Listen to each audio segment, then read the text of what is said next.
வணக்கம், hi, hello friends, எல்லோரும் எப்படி இருக்கீங்க? இன்றைக்கி வந்து ஒரு டிஃப்ரெண்ட்டான vlog தான் பார்க்க போகிறோம். நான் குக் பண்ண போகிறதில்ல, எங்கள் வீட்டில் நடந்த ஃபங்க்ஷனுக்கு குக் பண்ணாங்க. ஸோ அந்த வீடியோ தான் கொஞ்சம் கிளிம்ஸாக நான் எடுத்திருந்தேன். எங்கள் வீட்டுக்கு வந்து பாம்பேலேருந்து ஒரு அங்கிள் வந்திருந்தாங்க. ஸோ அவங்க பாம்பே ஸ்டைலில் பிரியாணி குக் பண்ணாங்க. ஸோ அதை வந்து உங்களுக்கு ஷேர் பண்ணணும்னு நினச்சி அதுக்காக தான் வீடியோ ஷூட் பண்ணேன். வீடியோ கொஞ்சம் அப்படி ஷேக்கியாக தான் இருக்கும், பட் ப்ளீஸ் அட்ஜஸ்ட் பண்ணிக்கோங்க. வாங்க அவங்க எப்படி பிரியாணி பண்ணுறாங்க அப்படிங்கிறத நான் உங்களுக்கு இந்த வீடியோவில் காமிக்கிறேன்.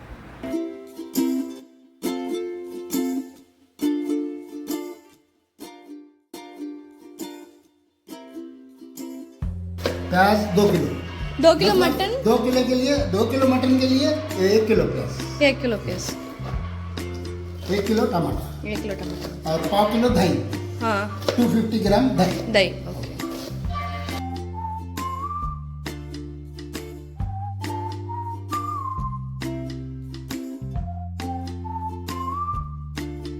இப்போ கட் பண்ணி வச்சுருக்க தக்காளி மற்றும் பச்சை மிளகா கூட வந்து 50 கிராம்ஸ் வந்து மல்லிப்பொடி ஆட் பண்ணுறாங்க. அதுக்கப்புறம் வந்து ஒரு ஸ்பூன் ஃபுல்லாக ஜீரகத்தூள் ஆட் பண்ணுறாங்க.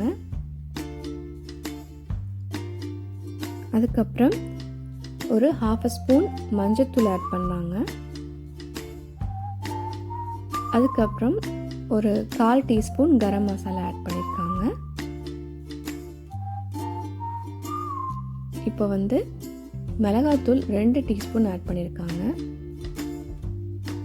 இஞ்சி பூண்டு பேஸ்ட்டு 3 ஸ்பூன் ஆட் பண்ணியிருக்காங்க. இந்த மசாலா எல்லாத்தையுமே தக்காளி பச்சை மிளகாவோட ஆட் பண்ணி கொஞ்ச நேரம் மேரினேட் பண்ணி வச்சுருந்தாங்க.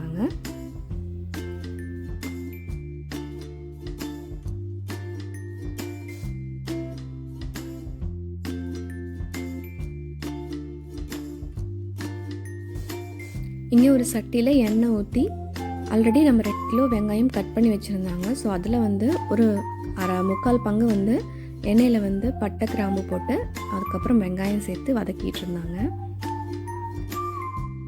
அன்றைக்கி இந்த பிரியாணி பண்ணுறப்போ லேடிஸ் நாங்கள் யாரும் பக்கத்துலேயே போல், எங்கள் அத்தாவும் மொயின் அங்கிள் மட்டும்தான் வந்து பிரியாணி பண்ணாங்க. கட்டிங்லேருந்து அதுக்கப்புறம் வந்து மேரினேட் பண்ணுறது எல்லாமே டோட்டலாக அவங்க தான் பண்ணி அவங்களே பரிமாறினாங்க. வந்து பிரியாணி இலை ஆட் பண்ணுறாங்க. ஒரு 4லேருந்து 5 இலை ஆட் பண்ணாங்க. இங்கே வந்து 2 கிலோ மட்டன் வந்து 250 கிராம் தயிர் சேர்த்து 3 ஸ்பூன் இஞ்சி பூண்டு பேஸ்ட் சேர்த்து ஒரு 3 மணி நேரத்துக்கு மேலே மேரினேட் பண்ணி அப்படியே வச்சுட்டாங்க. अदरक लहसुन 3 बड़ा चम्मच ऐसा. ओके. 3 चम्मच 2 चम्मच. எனக்கு தெரிஞ்ச அரைகுறை ஹிந்தியில் அவங்க சொன்ன எல்லா இன்க்ரீடியன்ஸையும் கேட்டு நான் நோட் பண்ணி வச்சுக்கிட்டேன். இங்கே ஆல்ரெடி வெங்காயம் வதக்கிட்டு இருந்தாங்க இல்லையா, அதில் வந்து மேரினேட் பண்ண தக்காளி பச்சை மிளகா மசாலா இது எல்லாத்தையும் ஒன்றா கொட்டி நல்லா வந்து சாட்டே பண்ணாங்க.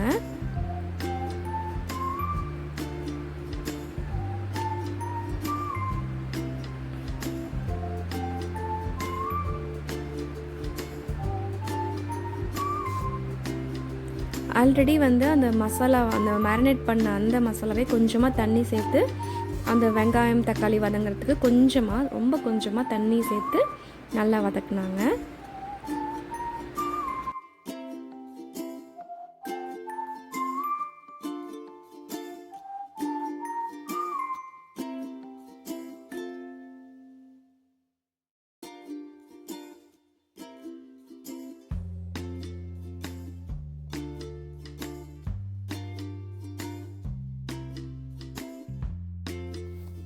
இப்போ மேரினேட் பண்ணி வச்சுருந்த மட்டனை வந்து அந்த வெங்காயம் தக்காளி பேஸ்ட்டோட ஆட் பண்ணிட்டாங்க.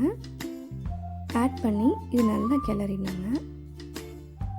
இப்போது வந்து நம்ம நார்மலாக பிரியாணி பண்ணும்போது மட்டன் தனியாக வேக வச்சு அதுக்கப்புறமா நம்ம பிரியாணி மசாலாவோட சேர்ப்போம், அந்த கிரேவியோடு நம்ம ஆட் பண்ணுவோம். பட் இவங்க வந்து சட்டிலே வந்து அந்த மட்டனை வந்து குக் பண்ணாங்க அந்த மசாலாவோட சேர்த்து. எப்படி குக் பண்ணுறப்போ மட்டன் வந்து அந்த மசாலாவோட நல்லா பிளெண்ட் ஆகும். ஸோ நல்ல ஒரு ஃப்ளேவர்ஃபுல் மட்டன் நமக்கு சாப்பிடும் போது கிடைக்கும். ஸோ அந்த மட்டன் வேகிறதுக்கு கொஞ்சமாக தண்ணி ஆட் பண்ணிக்கிட்டாங்க. அந்த சட்டியில் இருந்த தயிர் அதுவே கழுவி வந்து ஆட் பண்ணிவிட்டு நல்லா ஒரு மிக்ஸ் கொடுத்துட்டு அந்த சட்டிலே நல்லா மூடி போட்டு நல்லா வேக வச்சுட்டாங்க மட்டனை. இந்த கிரேவி பார்க்குறதுக்கே ரொம்ப ரொம்ப யம்மியாக ரொம்ப வாசனையாக இருந்துச்சு.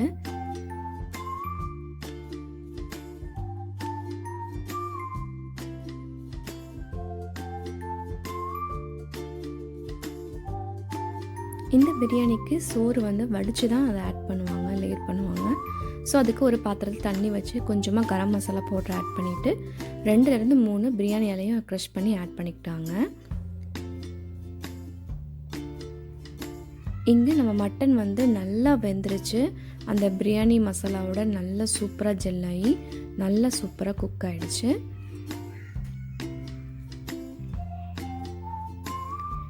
இப்போது இந்த பிரியாணி மசாலா கூட மட்டன் கூட கட் பண்ணி வச்சுருந்த மல்லி புதினாவை ஆட் பண்ணி அது தனியாக செப்பரேட்டாக மூடி எடுத்து வச்சாச்சு. அது கூட கொஞ்சமாக லெமன் ஜூஸும் ஆட் பண்ணிக்கிட்டாங்க.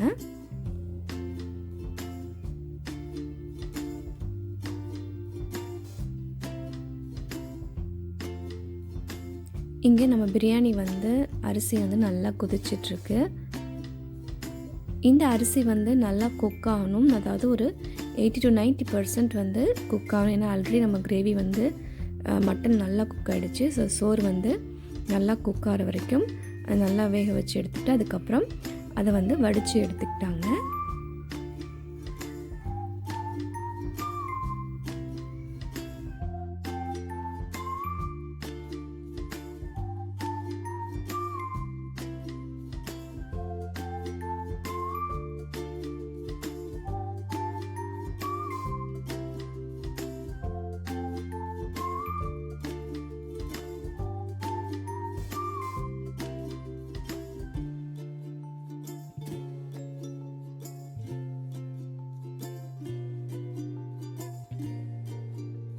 இப்போது குக் பண்ணியிருக்கிற ரைஸை வந்து ஆல்ரெடி நம்ம குக் பண்ணி ரெடி பண்ணி வச்சுருக்க மட்டன் கிரேவி மேலே கொட்டி ஃபினிஷ் பண்ணிட்டாங்க.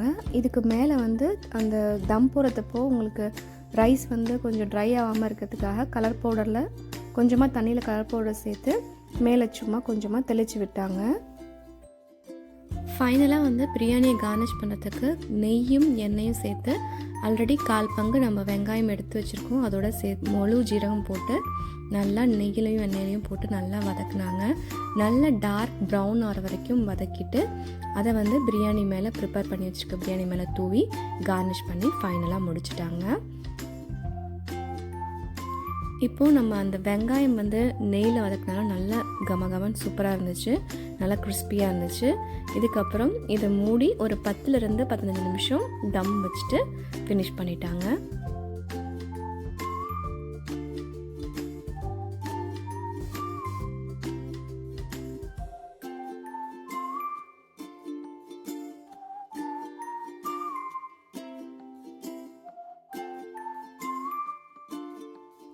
இப்போது பிரியாணி தம் போடுறதுக்கு ஒரு ஈரத்துணி நல்லா புழிஞ்சிட்டு தண்ணியில் நனைச்சி அதை சட்டியோட வரம்பு ஃபுல்லாக வச்சுட்டு மூடி அதுக்கப்புறம் தம் போட்டுட்டாங்க.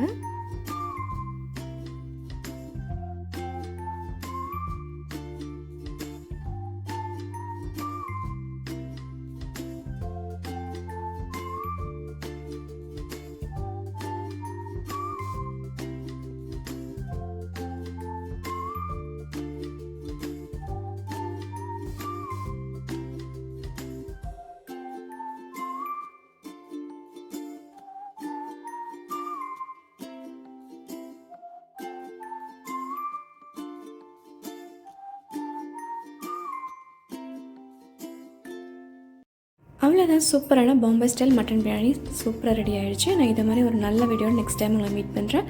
அது வரைக்கும் டரா பாய். தேங்க்ஸ் ஃபார் வாட்சிங் பீஸ் கிச்சன்.